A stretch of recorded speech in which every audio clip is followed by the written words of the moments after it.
Selamat sejahtera dan selamat pagi murid-murid. Berjumpa lagi dengan cikgu dalam mata pelajaran Pendidikan Moral tahun 1.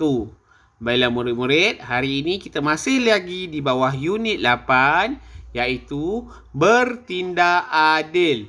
Murid-murid boleh rujuk buku teks muka surat 37. Ini muka surat 37 iaitu bertindak adil. Lakonkan situasi di bawah. Kalau kat sekolah ni bolehlah kita lakonkan. Roland, bahagikan 10 batang pensel ini antara kamu, Helen dan juga Julie. Baik, cikgu.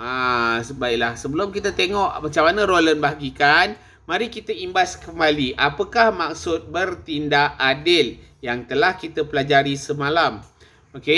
Bertindak adil membawa maksud memberi dengan bilangan sama rata ataupun memberi dengan sama banyak, membahagi sama banyak tanpa mengira siapa kawan ke, kawan baik ke, tapi kita masih lagi bertindak adil.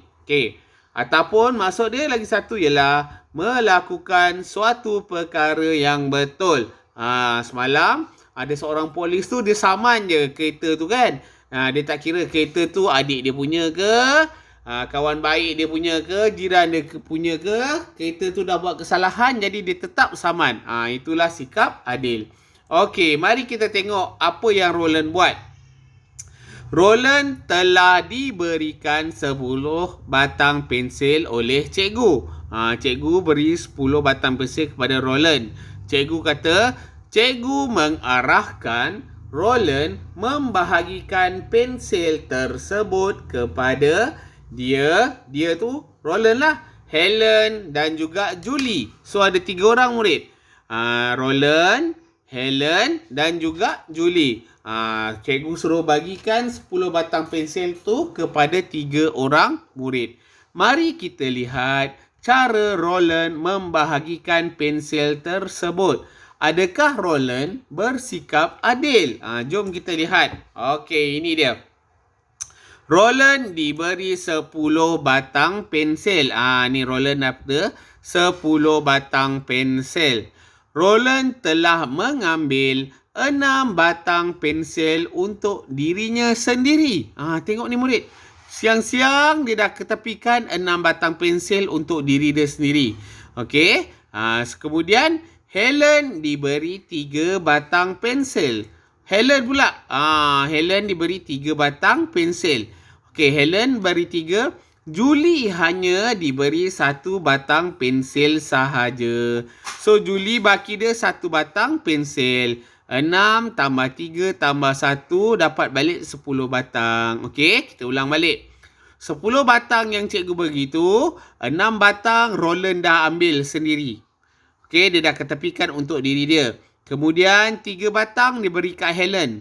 Helen hanya dapat 3 batang sahaja. Dan baki dia 1 batang diberi kepada Julie. Setelah dibahagikan, mari kita lihat perasaan mereka. Apakah perasaan mereka? Yang pertama, Roland. Sudah semestinya Roland berasa gembira. Kerana apa? Kerana pensel dia banyak. Dia dapat pensel yang banyak. Kedua, sedih. Kenapa Helen sedih? Kerana Helen hanya mendapat 3 batang pensel sahaja. Roland dapat 6, Helen dapat 3. Tak adil kan? Dan yang terakhir, Julie. Julie lagi rasa terkejut. Kerana apa? Julie hanya dapat 1 batang pensel sahaja menyebabkan Julie terkejut.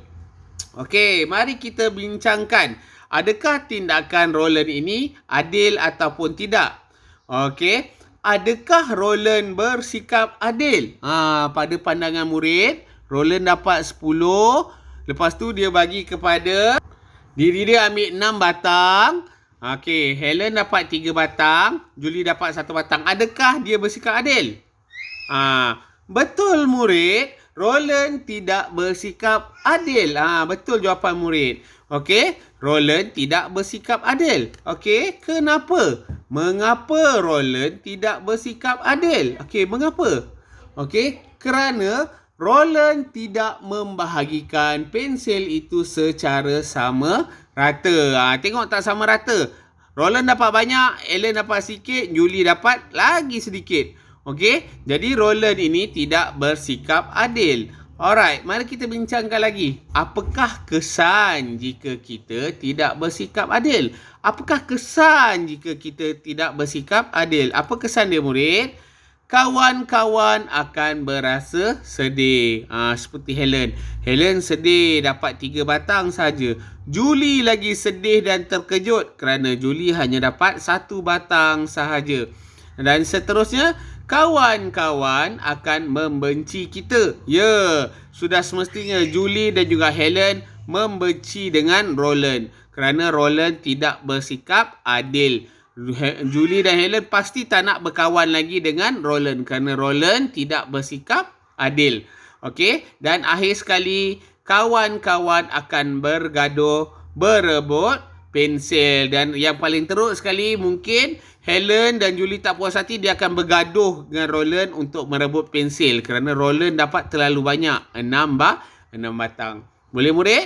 So hari ni kita dah bincangkan macam mana nak bertindak adil. Okey murid, jangan lupa jawab soalan cikgu di bawah. Jumpa lagi murid. Jaga diri, jaga kesihatan. Jaga diri murid.